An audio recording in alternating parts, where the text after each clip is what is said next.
It's so good to see everybody. Welcome to being here tonight for Douglas County Citizenry. We've got a tremendous panel. So we're so excited for them to be here tonight to get started. We're excited for each and every one of you being here tonight. I also want to give a big shout out to the volunteers that work so hard to have these events, put them on each month like that. I'm looking at a certain table, but that's okay. Yeah, can we sit at the same table? Yeah. And I'm looking at this table. And we also want to thank Bistro, American Bistro, for having us.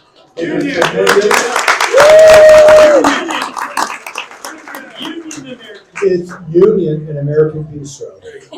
We're working on the acronym. It's UNEPA. And also, please order food. The food is fantastic here, and the help is tremendous as well. So tonight we have our law and order panel, covering plenty of topics that impact each and every one of us. And then Deborah will be up here shortly to let you know what some of the things that are coming up and some of the candidate forums we'll be having and some of the other panels that we have coming up. Now, Douglas County Citizenry exists for you folks. It's for people of goodwill to be able to come together, to have civil dialogue, good conversations, grounded in principles, with no personal attacks, name calling, or anything like that. So we appreciate, again, you all being here. We are here to grow the party, not to tear it down. So because of that commitment is why DCC was formed and why it has been so successful, and it's also so successful because of each one of you. So I'm going to ask Kyle to come up. He's going to honor our veterans and first responders and read the pledge. Thanks, Kyle.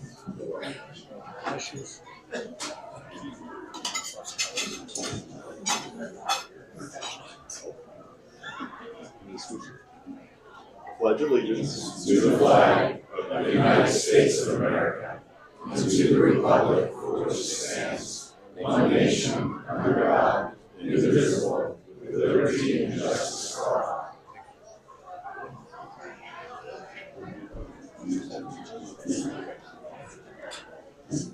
All right, so we'd like to take this time.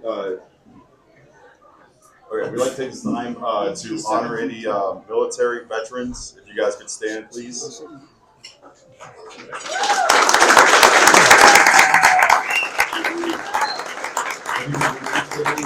Any first responders, stand. First responders, stand.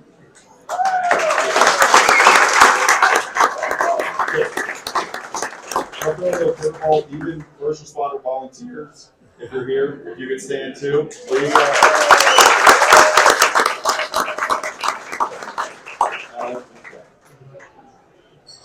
Thank you so much, Kyle. I want to invite Linda White up now. Linda, are you coming up here? Let's give Linda an applause as she walks in.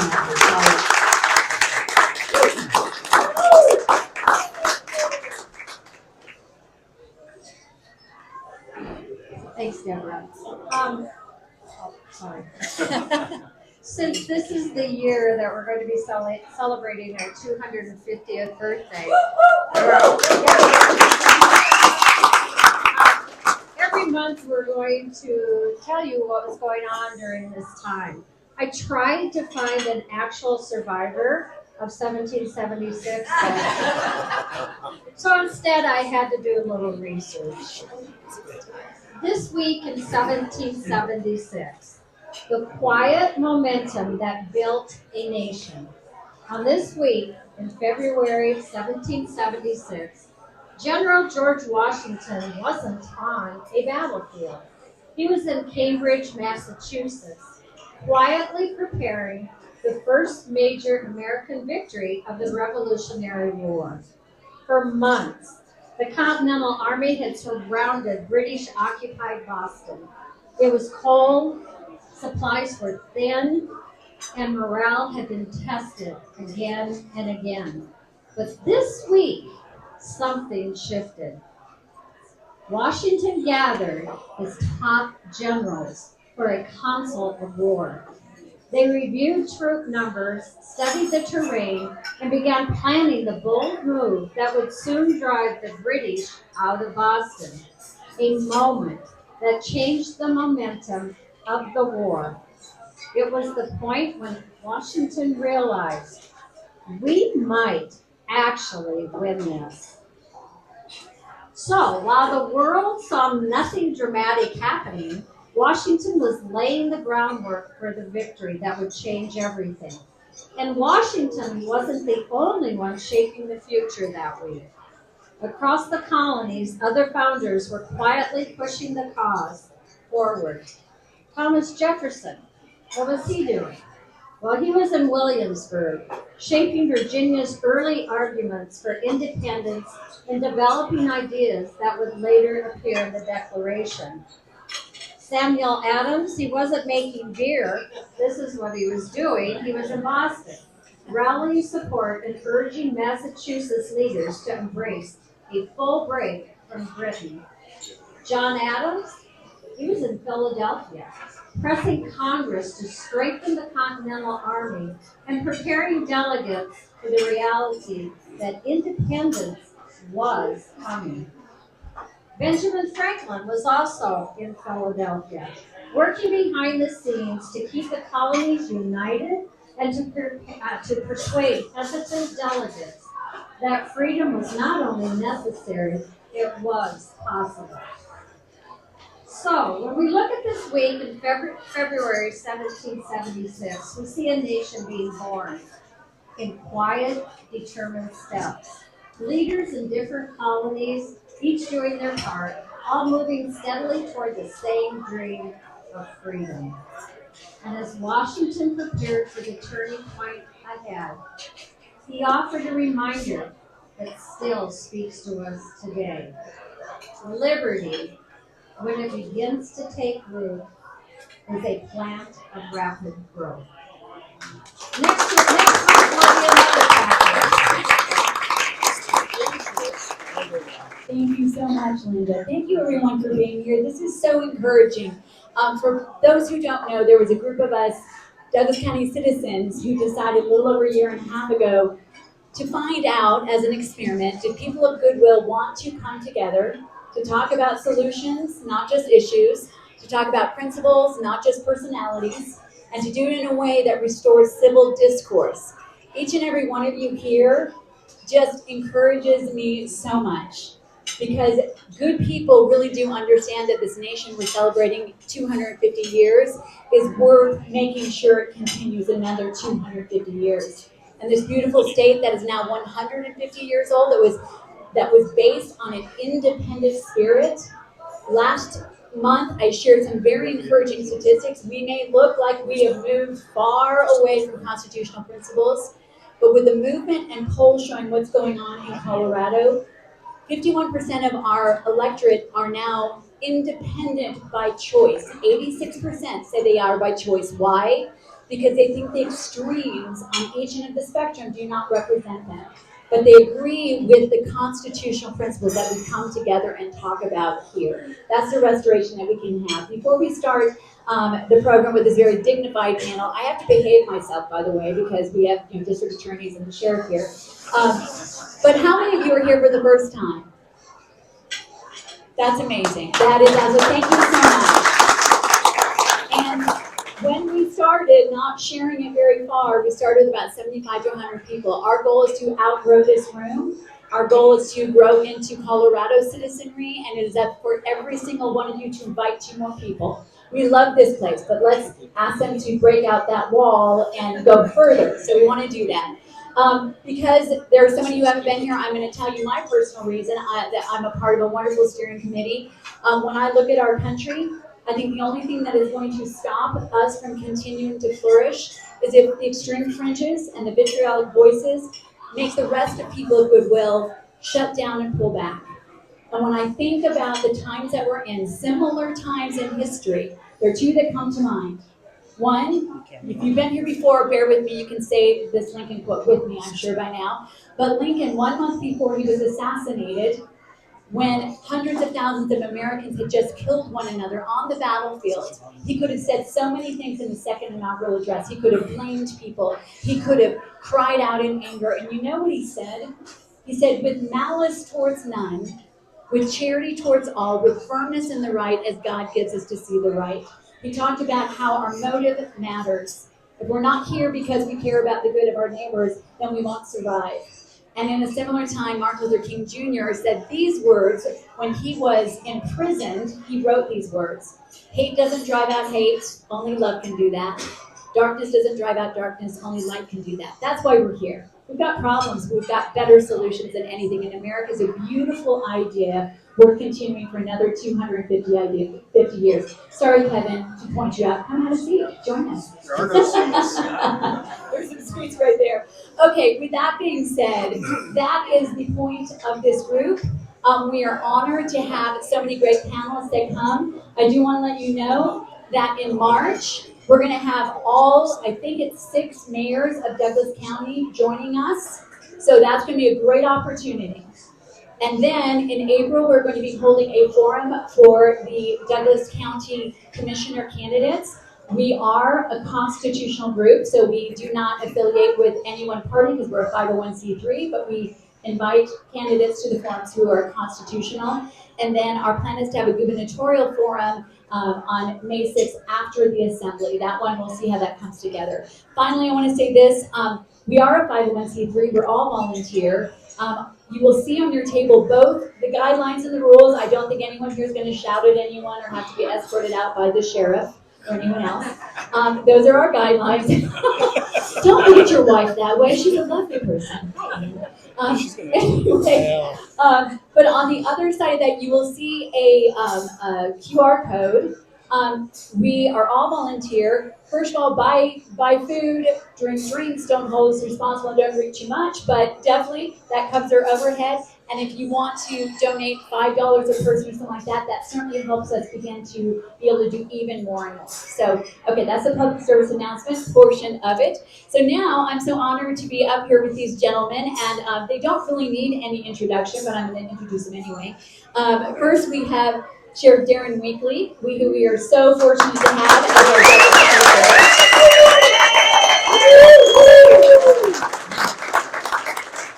And many of you may know this. I like to add a little embarrassing fact. He started in the force at 21 years old, undercover in a high school. He was 21 Jump Street, and he's been serving us ever since in multiple areas in the Sheriff's Department, everything from training officer, canine handler, SWAT operator, persons crime detective, and in 2024 he graduated from the FBI National Academy. So let's hear it for Darren. Next to Darren, we have District Attorney Michael Allen. He's with the 4th Judicial District. That's just to our south. That is El Paso and Teller County. Couple highlights. Michael is a Navy veteran, and he has served as DA since 2021. He created an organized crime unit to prosecute fentanyl. We're going to hear about that. Had huge victories on that. Named Homicide Prosecutor of the Year in the 4th Judicial District. He received the Patriot Award from the U.S. Secretary of Defense, or now we say Secretary of War, for his support of the Guard and the Reserve. And he also has high-profile prosecutions like the final gentleman down here. Michael prosecuted the Club Q mass shooting. That was horrific. And he secured the 2nd longest prison sentence in Colorado history. Thank you, Michael, for all you do.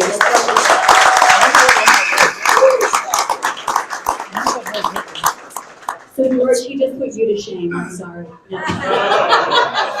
I'm just kidding. We all know George has quite a resume. If you don't know, George Brauchler, District Attorney right here in our Judicial District. He was the DA for JD 18. He's the first DA for the new JD 23.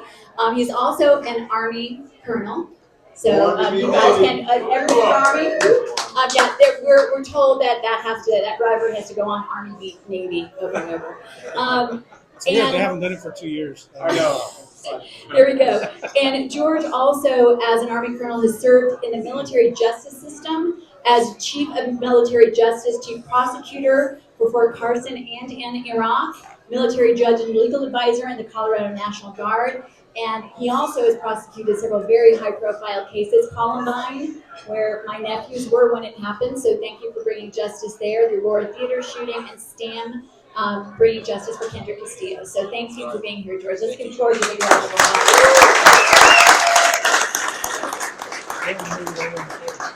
And sorry, Michael, but with these two gentlemen, I'm really happy to live in Douglas County. So right. Okay, let's just jump into it. We will have time for some questions at the end, but we're going to talk a lot about safety and security. It's one of the #1 issues that we all face. And by the way, how it also ties in with affordability, which is an issue here in Colorado. So let's just start, Darren, with you with a quick overview. By the way, bucking the trend of crime going in the wrong direction in our state, Douglas County is going in the right direction. So can you just give us a couple of details about how things are here in our state, in our county, excuse me? Well, the county, it's going great. I'm almost fully staffed, which is unheard of in law enforcement agencies in Colorado. That's because law enforcement officers want to come to work for me. And why do they want to do that? Because I empower them to do my job, to do their jobs. We have very high hiring standards. We have very precise policies and procedures on how they must perform their job, and they must do it well. But the fact is, I let them go out and I let them catch bad guys. I want Douglas County, and it is, I'm telling you right now, Douglas County is the model for the rest of the state of Colorado, how to keep its citizens safe, its businesses safe, and so I'm very proud of that. And we're doing exceptionally well. Since I have taken over as the sheriff, crime has gone down in Douglas County 13%. And so I'm pretty proud of it. Thank you. And there's other statistics too. In every marker, pretty much, it's gone down. I think you said, except for drunk driving, because you're catching them, which is good. We are. We've almost doubled the size of our traffic unit, and we're catching more and more drunk drivers, which is sad in this day and age. It takes a few minutes to call an Uber, but people are still doing it. So, yeah. Thank you so much. Okay, so George, I want to head over to you. So, JD 23, the new Judicial District. There we go. Is the Is it on? I wish you knew how to talk with a microphone. I know he knows. So George, it's the first new judicial district, I think, in 62 years from what I read. Tell us about what that has been like this first year, launching a brand new district attorney office, and how is it going? Thanks for having me. First off, I also want to give a shout out to all the second responders out there.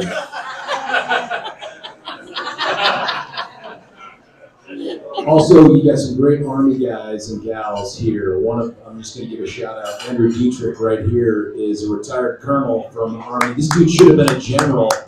Awesome. Thank you for coming here. Yeah. I still don't understand the bow tie, but thank you for being here.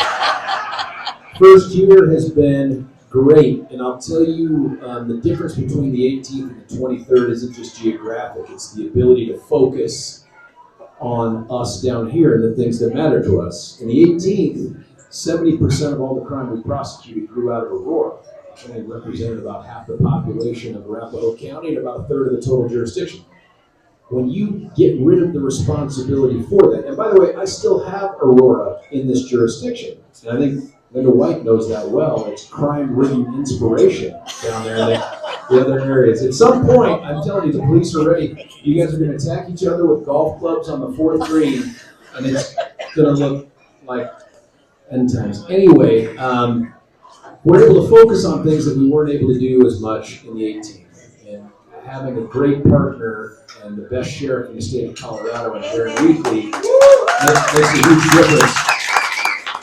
So when I got elected, I came to Darren and I said, I want us to focus on property crime. I believe in property rights. I think they can whittle away over time. And I think part of that is a de-emphasis on accountability for people who take our stuff.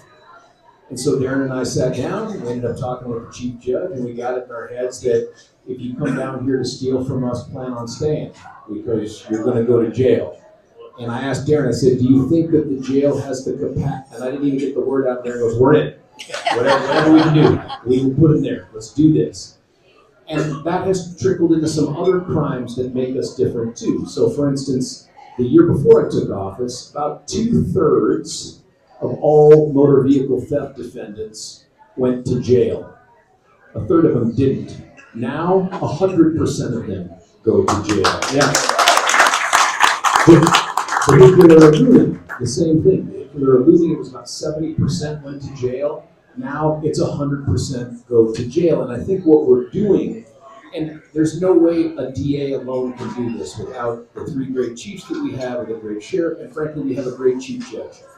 I think what's happening is in a short period of time, we've sent the message to the rest of the metro area that drive around us if you're coming down here to commit a crime. And so even though we have a huge number of people in the jail and in the system who don't live here, that number is starting to become a smaller component of the percentage that we prosecute. And I'm looking forward to seeing that trend continue. I want you to know, bad guys don't know the law, but they know where the law is enforced. And they will change their behavior. And those that haven't figured it out will get to see Darren's people, and then they'll get to see my people. And so this first year, the collaborative efforts and the support, it's unmatched anywhere. I mean, I'm sorry anyone has to live in El Paso, but they do. Still have a great DA, but really Douglas County is the place to be. Well, that was a perfect transition, George, but let's give a applause for that. So, Michael, this is your opportunity to stand up for the great work you're doing down in El Paso and Teller County. Well, first of all, Deb, thank you for the invitation to come up here. It's always good to get out and spend an evening with freedom-loving patriots like all of you. So thank you for doing that. I know my audience here. So he called me a sucker. So one thing that I think we need to set the table with is, one, you've got great law enforcement partners up here in this district doing great work for all of you to make sure that this is a safe and vibrant place to live and raise your families and just enjoy everything that Colorado has to offer. But what they didn't talk about is that tradition was set by the 4th Judicial District, because this used to be the 4th Judicial District at the creation of the state of Colorado. So I don't know. I think they're just riding the coattails of El Paso. They do fantastic work, though. Similar to what George was just talking about, if you enforce the law, it's funny. Criminals then start to either pay the price and are held accountable, or they find other places to go commit their crimes. George mentioned motor vehicle theft. This state has seen a huge rash of motor vehicle theft. We're the worst state in the nation for motor vehicle theft. I'm sure you all know that. Now we're only the 3rd worst, so we're making some progress. But in 2024, we had over 5,000 motor vehicle theft cases in El Paso County. We then dedicated an investigator and a prosecutor focusing solely on motor vehicle theft and working directly with law enforcement. So they have an office in my building, and then with VNI, Vice Narcotics Investigators, with CSPD, and really going after just motor vehicle theft cases. And in 2025, we dropped that down to less than 1,500. So with focused prosecution and enforcement, with focused enforcement and accountability, you can have dramatic increases in safety. That's a 70% improvement from what it was in 2024 to 2025. And that's really a testament to the work that these folks are doing. They protect my northern boundary here in Douglas County, and I protect their southern border right in El Paso County. And it really is a partnership. We know that criminals don't just stay in one geographic area. What happens in Denver spreads all up and down the Front Range and expands into the rest of Colorado. So it really requires a really strong partnership to be effective, frankly. Thank you, Michael. Let's hear from Michael. The question that I have here in Douglas County, I think you were talking about this, George, so I also want to ask you about it, Darren, as well. I read a statistic that 70% of the crimes in Douglas County are committed by people that don't live here, if I'm correct on that. I read something to that effect. So you were talking about how making sure if someone commits a crime here, they pay the price here. Would you like to add anything to that? Because I think that is certainly something for us to be aware of. Well, it's the fact of the matter is, and I've taken some heat on this from certain groups because of the makeup of the inmates in my jail. 80% of the inmates that are incarcerated down the street in my jail are not Douglas County residents. They come from outside Douglas County. They come from El Paso County. They come from Aurora. They come from all over. But the fact is, the ones that are incarcerated, which I'm telling you folks, that's the worst of the worst, because most people these days, they just get PR bonds. Even with auto theft, things like that, George's folks will argue, but a lot of people, they're getting PR bonds. My deputies go out and do their job. We're a Triple Crown accredited agency. Every contact that they have is recorded. Every contact that they have to document who they contact. But the fact of the matter is that they're going out doing their jobs, making contacts, catching bad guys, following their instincts when they feel that something's not right. And as a result, they're making arrests. As a result of those arrests, people are ending up in jail. It's not my fault that 80% of the people that are incarcerated in my facility are from outside Douglas County, period. But yet I get heat. Well, you're targeting certain people. And I will tell you that is absolute BS. Absolute BS. So You're targeting criminals. I'm targeting criminals. There, Those are the yes, people that- you're targeting good people. Good for you. I think there needs to be a term like, everything has a ist after, you're a criminalist. You're targeting criminals. Yeah. Okay, there we go. All right, so that's great to know. I always love hearing about the great work being done right here in Douglas County. I do think there's some more seats over here. John, if you want to stay over there. All right, and back here too. This is a lovely problem. We're going to outgrow our space. Okay, I want to move on to something because one of the things that is in common between JD4 and this district, El Paso, Douglas County, is we're right up I-25. And when you look at, any kind of trafficking, any drugs, anything, it goes up I-25, out I-70. We've been known as a drug trafficking capital, basically, of the world. It spreads out from here, the distribution center, so to speak. I want to talk about this. First of all, I think it was October, there was a huge drug find here. And why don't you speak to that?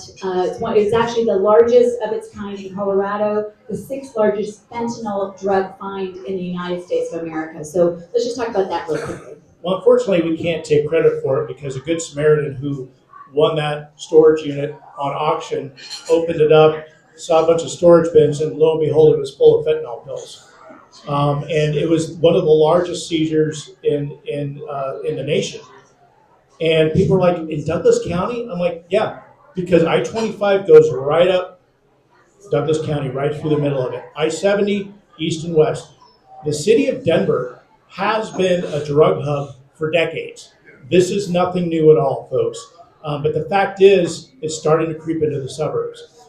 And so pretty proud of it. But I'm also proud of the partnerships that we have with our federal partners, to include the DEA, FBI, and the task forces that have been assembled to combat the drug issue. What we found, imagine what we haven't found yet, folks, and it's getting out into our schools. A kid today can go to a house party and buy a fentanyl pill. They have no idea what they're taking for $2 or $3. $2 or $3. And we have lost teenagers in this county to fentanyl overdoses. And I would say that's the biggest thing. If your kids or your grandkids, our kids are about to be 21 and 22. It was the biggest fear that I had because it's the #1 killer of people between the ages of 18 and 45. One pill that somebody thinks is a Percocet is the end of a life. So that's just the public service announcement portion. If anyone has teenagers around them, tell them you can't even touch it. George, what did you want to add to that about Douglas County? Fentanyl's bad. Right on. I want that on a T-shirt. There's a couple things we've been able to do that really come from the support of the county commissioners, and that was about halfway through the year last year. We were able to add a couple positions to the office that can specialize really in the things that happen up I-70 and I-25. One is we have a senior prosecutor now who is a subject matter expert in human trafficking. And ICAC. ICAC is Internet Crimes Against Children. And with the sheriff's help, there's already launched an ICAC task force. These are the men and the women that sit around in those chat rooms and other areas where the bad guys go and troll for our kids and try to hook up with them. But spoiler alert, it's not kids. It ends up being Darren's people, or Parker, or Lone Tree, or I can't believe I'm saying this, Lincoln County Sheriff has a guy that just generates more cases than any other human being I've ever seen on this thing. So we have that, and then we also added some people to our organized crime unit, and they play roles not just at the local level, and Darren talks about the task force. We were at a task force meeting just this morning, that dealt with this issue, but we were able to get a position that is embedded in the U.S. Attorney's Office. He's our prosecutor, but he works every day with those task forces at the federal level and those agencies so that we have the ability to see who's got the bigger hammer, who's got the ability to make the biggest difference, especially when it's more than one player, or maybe they have a gun. I don't know if you guys know this, but the legislature has really watered down our laws regarding felons with guns and whatnot. Feds haven't done it. Feds still have a giant hammer to crush people with. That becomes a tool for us to try to get into some other organizations and work something. So those two things, and your county commissioners made that happen, those two things put us in a unique position to address exactly what Deb was talking about. Thanks, George. Michael, feel free to applaud. I don't want to stop it.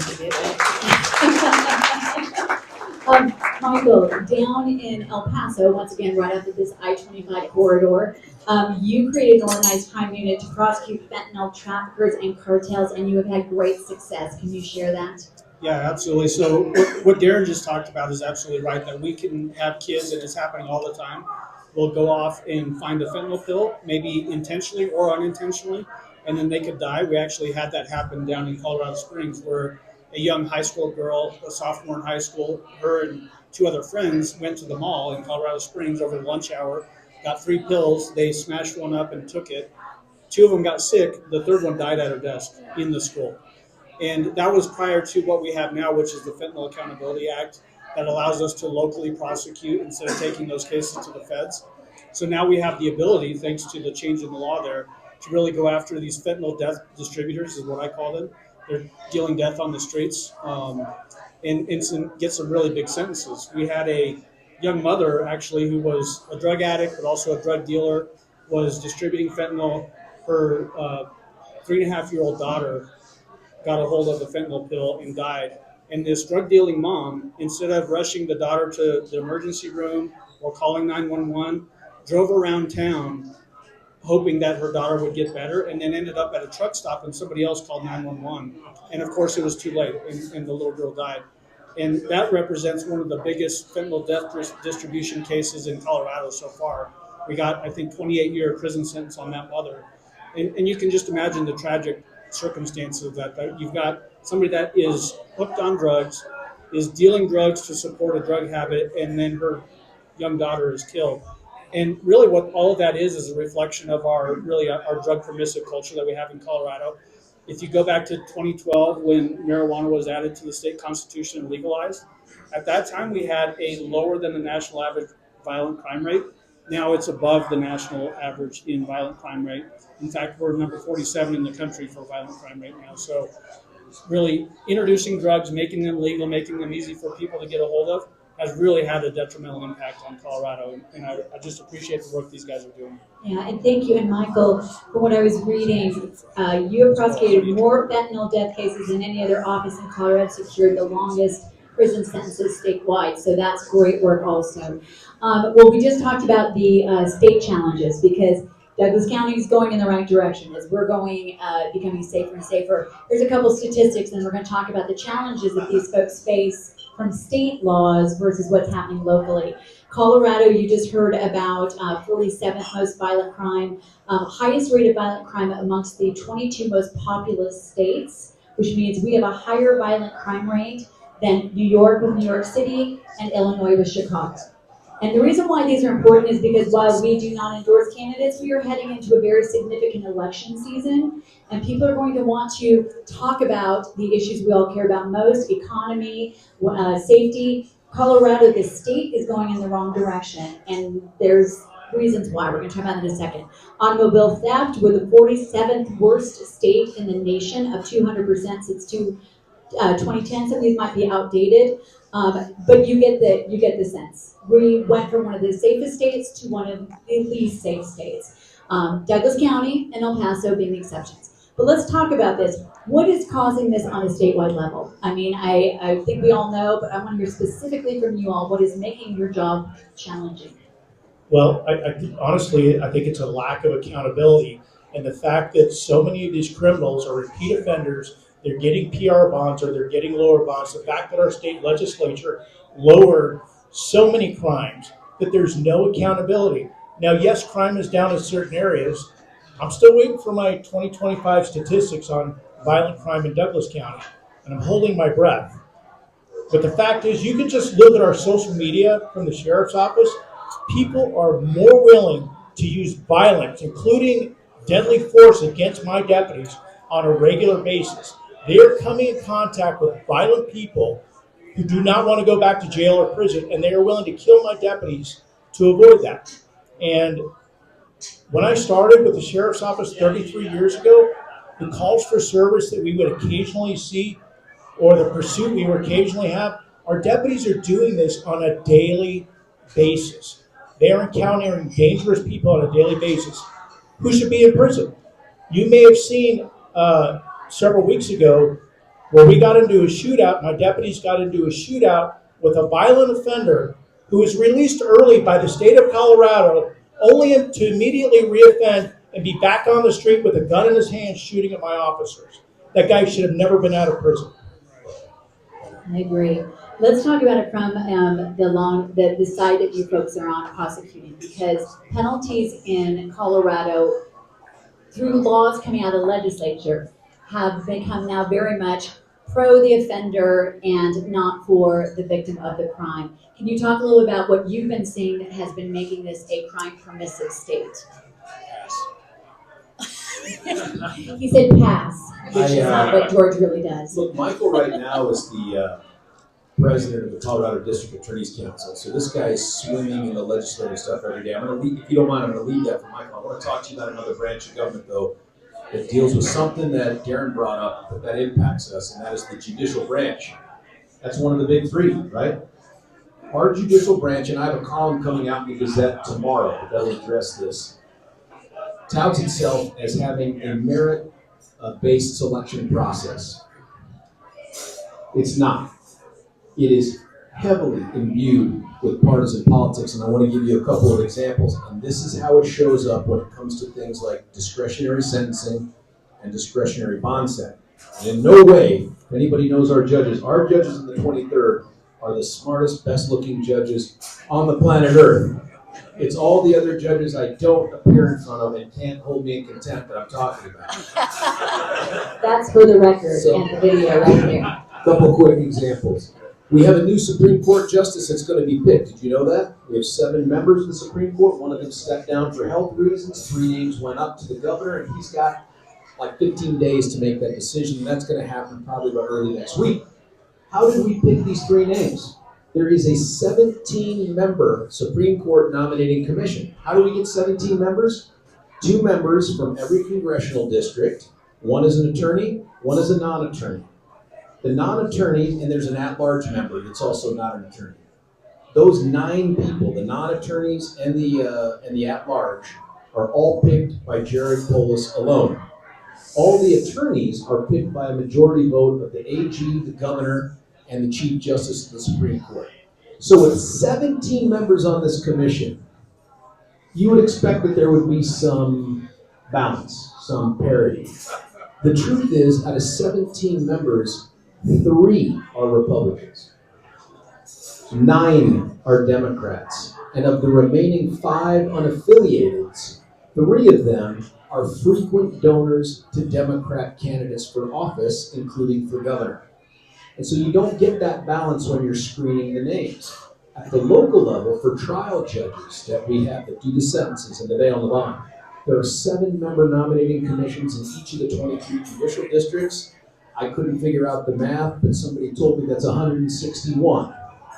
Out of 161 judicial nominating commissioners across the state of Colorado, 18 are Republican. 18. In fact, in the metro area, where there are 5 judicial districts, Denver, Jeffco, Adams, Arapahoe, and us, that's 35. There are only 4 Republicans on those nominating commissions. 2 in Douglas, 2 in Arapahoe, 0 in Jeffco, 0 in Adams, 0 in Denver. And so when you start to talk about what are the things that make our jobs harder, that's a big one. Darren can go out and catch every single bad guy. We can beat the tar out of him in the courtroom, But if the court isn't going to give them a sentence that is consistent with the values of this community as opposed to what they think is right, we're not going to see the change that we need to change. So I don't want us to lose sight of how important that judicial branch is. Agreed. That's why I'm so grateful for the Supreme Court. Not that all of those cases will go there, but our very own Attorney General has been overturned a couple of times in the Supreme Court, and that is a very good thing. So, Michael, from the laws that have been coming out over the last several years, there have been several laws coming out of the legislature that soften penalties and different things like that. Can you just touch upon that briefly so people understand how this is a problem that we need to take care of at many levels? Yeah, absolutely. Turned it off. You turned it off. Holy cow. Sabotaged. By the way, I always know when George is going to write an article because I get incessant emails and text messages asking me questions. He's been blowing up my email box about our Judicial Nominating Commission and all kinds of stuff. That is true. It's true. So, yeah, thank you, Deb, for the question. I think where all of this really starts is the attack on law enforcement, frankly. When you go back to Senate Bill 217, which was a very anti-law enforcement bill that was passed through the legislature and signed into law by the governor, it really put people like Darren and his deputies and all the other law enforcement personnel across the state in the crosshairs. And it didn't stop there. Just the next year, they came out with another enhancement to that particular bill that put a lot of restrictions on what law enforcement can do. And you probably don't know this, but even right now, there's a bill that's going through the legislature that would further target law enforcement, and it's to prevent law enforcement from wearing any face coverings. Except that in 2020, the Democrats wanted all of us to wear face coverings all of the time, right? So really, if you want to know what has been at the root of everything, it's been this attack on law enforcement, attack on police in uniform, and then really watering down our sentencing laws. It's crazy that you can have up to 4 grams of fentanyl or heroin or methamphetamine and only face a misdemeanor. That's a bill that passed through the legislature. So murder has been decriminalized. It used to be a class 1 felony to commit a felony murder. So that's if somebody comes in here to rob the place and they kill somebody in the process. That used to mean automatic life in prison without parole. Now it means a sentence between 16 to 48 years, which isn't even the truth. A 16-year sentence is really about, what, a 4 or 5 year sentence? So that's what's happening in the legislature. Yeah. So George reminded me about a bill last year, and we'll probably have this fight again. So if somebody comes into an establishment and they intend to kill everybody, but they don't, right? That's called extreme indifference murder. They're not necessarily targeting any one particular person. They just want to kill everybody. George had several cases like that. I've had cases like that. And a bill last year would decriminalize attempted extreme indifference murder. So if a gunman comes in and shoots at people but only grazes them, that would drop it from a class 1 felony down to a class 3 felony. If they miss entirely, so they're just a bad shot, no matter what their intention was, that would be a class 5 felony, meaning they could get probation. Those are the things that are being proposed in our state legislature. Luckily, we were able to kill it last year. It is going to come back at some point. We've already lost the death penalty. George and I have talked extensively about the Democrats really want to get rid of life in prison without parole.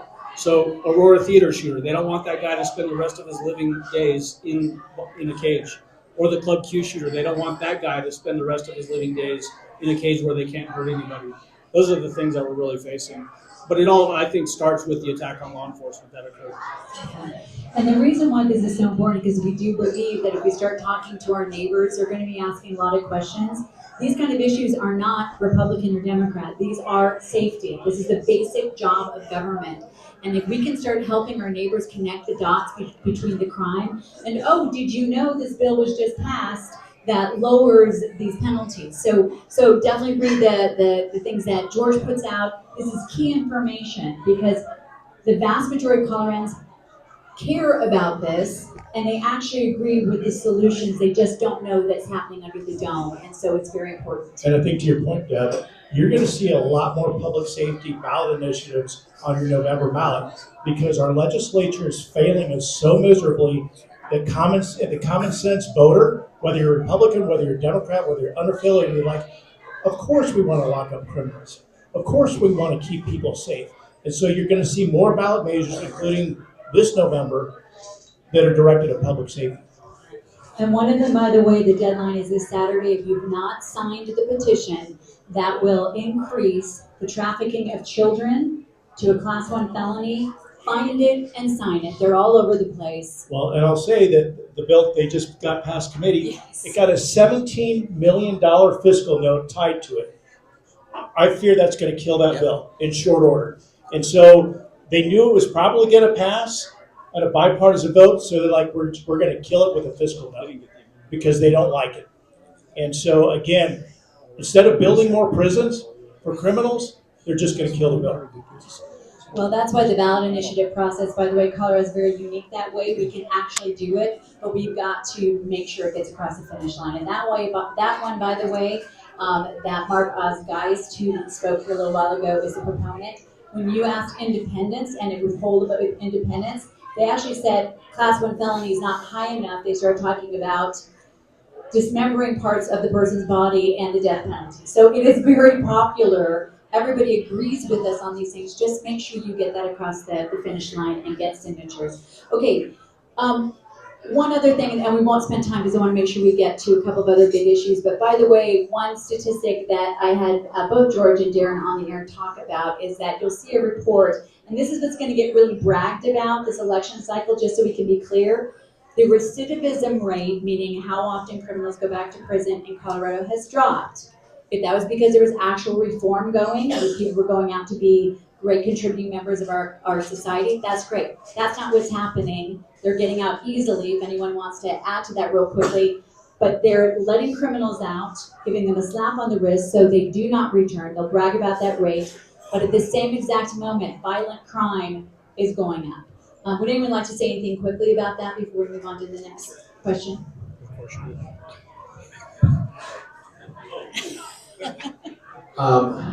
That is true. I want to talk about the other consequence, though, of this legislature and what they're doing about it. They're not just redefining what is a violation of things like parole.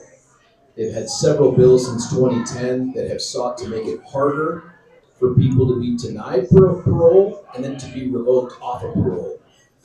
But along with that, beginning with Bill Ritter, Governor Ritter back in 2010, the state has closed about an average of a prison every 2 years. And all of a sudden, they show up this year and they're like, oh my God, we're overcrowded with prisoners. We have less inmates today than we had 15 years ago. 15 years ago, we were looking at 23,000 inmates. We have 17,000 this year, and they're like, oh my God. They took Colorado's inmate body, stuck it in some extra small clothes, and then announced, you look fat. I mean, that is a crazy way to approach public safety. But that's what they've done while they're trying to make it harder to revoke people off of parole. And this should be no spoiler alert to you, but there's another bill this year to make it even harder to revoke people off of parole by redefining a whole bunch of things as technical violations that were things that could get you back in prison. And then once you get back in prison, they reduce down the amount of time that you can actually pay a penalty for having been revoked off of parole. So the legislature, and by the way, on the sex thing, let me just tell you the disconnect between the General Assembly and the rest of the planet Earth. There was a bill that was offered, a bipartisan bill last year, that had the mere proposition, if you rape a child, even one time, you gotta go to prison, right? Like, it is hard to imagine a set of facts where you're like, I didn't know she was 5, or I fell in it. It's outrageous. That thing died in committee on a party line vote by people that said, I'm opposed to caging people. I'll be honest, call me old school, but if you rape a child, you gotta be in a cage. You can call it whatever you want, a cell, a jail, a gray bar hotel, I don't care, you gotta go there. That's this legislature. And so when Darren talks about the move towards the ballot, thank God for Advanced Colorado and some of these other groups, because what they recognize is Colorado's over here, the legislature is way out here, and we're just gonna go to the ballot to do it.